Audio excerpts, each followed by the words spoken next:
Hello സുഹൃത്തുക്കളെ, ഐപ്ലസിന്റെ പുതിയൊരു വീഡിയോയിലേക്ക് സ്വാഗതം. കേരള വാട്ടർ അതോറിറ്റി ഓപ്പറേറ്റർ പരീക്ഷയുടെ പരീക്ഷാ തീയതി വന്നിട്ടുണ്ട്. ഓൾറെഡി നിങ്ങൾ അറിഞ്ഞിട്ടുണ്ടാവും. ഈ പരീക്ഷയ്ക്കായിട്ട് അപ്ലൈ ചെയ്ത ഉദ്യോഗാർത്ഥികളുടെ ഫോണിലേക്ക് ഓൾറെഡി മെസ്സേജ് വന്നിട്ടുണ്ടാവും. അപ്പോൾ നിങ്ങൾ ആ കൺഫർമേഷൻ കൊടുക്കുക, എങ്കിൽ മാത്രമേ പരീക്ഷ എഴുതാനായിട്ട് സാധിക്കുകയുള്ളൂ. ഓഗസ്റ്റ് മാസത്തിലാണ് പരീക്ഷ നടക്കുന്നത്. അതായത് ഓഗസ്റ്റ് 14 തീയതിയാണ് നമ്മുടെ KW ഓപ്പറേറ്ററുടെ പരീക്ഷ. ഓഗസ്റ്റ് 14 തീയതിയാണ്. അപ്പോൾ ഇനി എത്ര ദിവസം ഉണ്ടെന്ന് നിങ്ങൾ മനസ്സിലാക്കിക്കൊള്ളുക. അപ്ലൈ ചെയ്തവർ ഉറപ്പായിട്ടും ഇതിന് ഈ കൺഫർമേഷൻ കൊടുക്കുക, ഇല്ലെങ്കിൽ പരീക്ഷ എഴുതാനായിട്ട് സാധിക്കില്ല. ഇനി നമ്മുടെ മുന്നിലുള്ളത് എന്താണ് ഇതിന്റെ സിലബസ് എന്നുള്ളതായിരുന്നു. നമുക്ക് ഈ സിലബസ് മാറ്റം വരുമോ എന്നൊക്കെയുള്ള ഒരുപാട് ടെൻഷൻസ് ഉണ്ടായിരുന്നു. പക്ഷേ ഇനി അതിന്റെ ആവശ്യമില്ല. പഴയ സിലബസ് തന്നെയാണ്, വ്യത്യാസമൊന്നുമില്ല. നമ്മളൊക്കെ ഓൾറെഡി ഈ സിലബസിന്റെ ബേസിൽ തന്നെയാണ് ക്ലാസ്സുകളൊക്കെ മുന്നോട്ട് പോയിക്കൊണ്ടിരിക്കുന്നത്. ഐപ്ലസിന്റെ ബാച്ചിൽ നിങ്ങൾക്ക് ഇപ്പോൾ ചെറിയ ഫീസിൽ എൻറോൾ ചെയ്യാൻ സാധിക്കും. താഴെയുള്ള നമ്പറിൽ വിളിക്കുക. കൃത്യമായിട്ട് നിങ്ങൾക്ക് ആ ബാച്ചിലെ നമ്മുടെ റെക്കോർഡ് വീഡിയോസ് ഉൾപ്പെടെയുള്ള കാര്യങ്ങൾ നിങ്ങൾക്ക് അതിൽ ആക്സസ് ചെയ്യാനായിട്ട് സാധിക്കും. ലൈവ് ക്ലാസ്സുകൾ ഉണ്ടാവും. അപ്പോൾ ഇനിയുള്ള ദിവസങ്ങൾ ഏറ്റവും സിസ്റ്റമാറ്റിക് ആയിട്ട് പഠിക്കാനായിട്ട് ഐപ്ലസിനൊപ്പം ജോയിൻ ചെയ്യാം. അപ്പോൾ സിലബസിലൂടെ നമുക്കൊന്ന് ഓടിച്ചു പോവാം. ഓൾറെഡി സിലബസിന്റെ ഡിസ്കഷനൊക്കെ നമ്മൾ നടത്തിയിട്ടുള്ളതാണ്. ഇലക്ട്രിക്കലിന്റെയും അതുപോലെ തന്നെ മെക്കാനിക്കലിന്റെയും ടോപ്പിക്കുകൾ നമുക്ക് പഠിക്കാനുണ്ട്. ഇലക്ട്രോണിക്സ് പഠിക്കാനുണ്ട്. Module 1 fundamentals of electricity, basic electricity തൊട്ടുള്ള കാര്യങ്ങൾ പഠിക്കണം. മൊഡ്യൂൾ 2 ഇലക്ട്രോസ്റ്റാറ്റിക്സും ഇലക്ട്രോ മാഗ്നറ്റിസവും ആണ്. 5 മാർക്കാണ് മൊഡ്യൂൾ 2നുള്ളത്. ഫണ്ടമെന്റൽസ് ഓഫ് AC സിസ്റ്റം ആണ് മൂന്നാമത്തെ മൊഡ്യൂൾ. 5 മാർക്ക് ആ ഭാഗത്തു നിന്നുണ്ട്.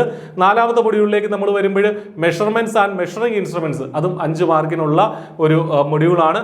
Then safety, first aid, batteries and solar സെല്ലാണ് 5ാമത്തെ മൊഡ്യൂളിലേക്ക് വരുമ്പോൾ നമുക്ക് കാണാൻ സാധിക്കുന്നത്. വയറിംഗ് ആക്സസറീസ്, സ്വിച്ചുകൾ ഉൾപ്പെടെയുള്ള കാര്യങ്ങൾ ഇവിടെയുണ്ട്. അതിനും 5 മാർക്ക് നമുക്കിവിടെ കാണാൻ സാധിക്കും. DC മെഷീൻസ് ആണ് 7ാമത്തെ മൊഡ്യൂൾ. എല്ലാം മാർക്ക് വെയിറ്റേജ് വെച്ചിട്ട് നിങ്ങൾ പഠിക്കുക. എല്ലാം അധികം ഒരുപാടൊന്നും വാരി വലിച്ച് പഠിക്കേണ്ടതില്ല. സിലബസിനോട് സ്റ്റിക്ക് ഓൺ ചെയ്യുക. ഇനിയുള്ള ദിവസം നിങ്ങൾ മനസ്സ് വെച്ചാൽ ഉറപ്പായിട്ട് നിങ്ങൾക്ക് ഈ സിലബസ് കവർ ചെയ്തെടുത്ത് നല്ലൊരു റാങ്കിലേക്ക് എത്താനൊക്കെ പറ്റും. 8ാമത്തെ മൊഡ്യൂളിൽ AC മെഷീൻസ് ആണ്. 5 മാർക്കാണ് ആ AC മെഷീൻസ് ഉള്ളത്. എല്ലാത്തിനും ബേസ് തൊട്ടുള്ള കാര്യങ്ങൾ നമ്മൾ പഠിക്കണം.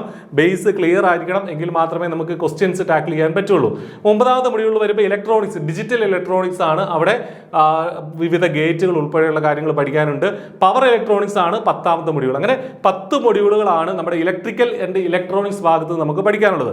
ഇനിയുള്ള 4 മൊഡ്യൂളുകളാണ് മെക്കാനിക്കലിന്റെ ഭാഗത്ത് നിന്നുള്ളത്. പമ്പ് ആൻഡ് ഫാസ്റ്റനിങ്സ്, ഇവിടെ പമ്പ് നമുക്ക് പഠിക്കാനുണ്ട്. പമ്പ് ഇൻഡസ്ട്രി ഉൾപ്പെടെയുള്ള കാര്യങ്ങൾ പഠിക്കാനുണ്ട്. അപ്പോൾ ഇത് നമ്മൾ വെറുതെ പമ്പ് സാധാരണ യൂഷ്വലി മെക്കാനിക്കലുകാർ ഓവർസിയർ ലെവൽ പരീക്ഷകൾക്ക് പമ്പ്, അതിന്റെ ക്ലാസിഫിക്കേഷൻ, അതിന്റെ പ്രോപ്പർട്ടീസ്, അതൊക്കെ ഇവിടെ പഠിക്കാനുണ്ട്. പക്ഷേ അതിന് പുറമെ കുറച്ചുകൂടെ അഡീഷണൽ ആയിട്ടുള്ള കാര്യങ്ങൾ ഇവിടെ വരും. അപ്പോൾ അത് ശ്രദ്ധിച്ച് പഠിക്കുക. 10 മാർക്ക് അവിടെ ഉണ്ട്.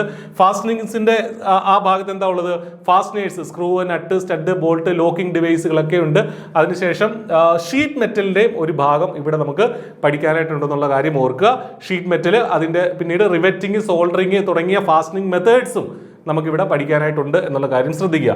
11ാമത്തെ മൊഡ്യൂളിലേക്ക് വരുമ്പോൾ 12ാമത്തെ മൊഡ്യൂളിലേക്ക് വരുമ്പോൾ IC എഞ്ചിൻസ് ആണ്. 10 മാർക്കിനാണ് IC എഞ്ചിൻസ് ഉള്ളത്.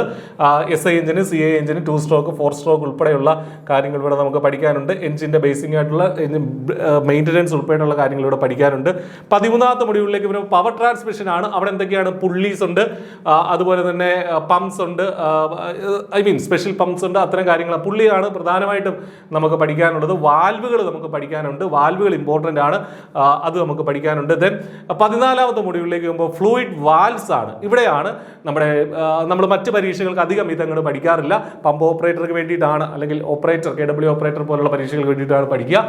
അപ്പോൾ ഈ ഒരു ഫ്ലൂയിഡ് വാൽവ്സിനും 10 മാർക്കുണ്ട്. അങ്ങനെ മൊത്തത്തിൽ നോക്കുമ്പോൾ 100 മാർക്കിന്റെ പരീക്ഷ, 1.5 മണിക്കൂറിന്റെ പരീക്ഷ, 14 മൊഡ്യൂൾ, 10 മൊഡ്യൂൾ ഇലക്ട്രിക്കൽ ആൻഡ് ഇലക്ട്രോണിക്സും, ബാക്കിയുള്ള 4 മൊഡ്യൂൾ മെക്കാനിക്കലിൽ നിന്നുമാണ് ചോദ്യങ്ങളുള്ളത് എന്നുള്ള കാര്യം മനസ്സിലാക്കുക. അപ്പോൾ ഇനി വളരെ സിസ്റ്റമാറ്റിക് ആയിട്ട് പഠിക്കാൻ നിങ്ങൾ ആഗ്രഹിക്കുന്നുണ്ടെങ്കിൽ ഐപ്ലസിനൊപ്പം ജോയിൻ ചെയ്യാം. വീഡിയോ ഡിസ്ക്രിപ്ഷനിലുള്ള നമ്പറിൽ വിളിക്കുക, അല്ലെങ്കിൽ ഗൂഗിൾ ഫോം ഫില്ല് ചെയ്യുക. കൃത്യമായിട്ട് കാര്യങ്ങൾ മനസ്സിലാക്കി നമുക്ക് മുന്നോട്ട് പോകാം. All the best. Thank you.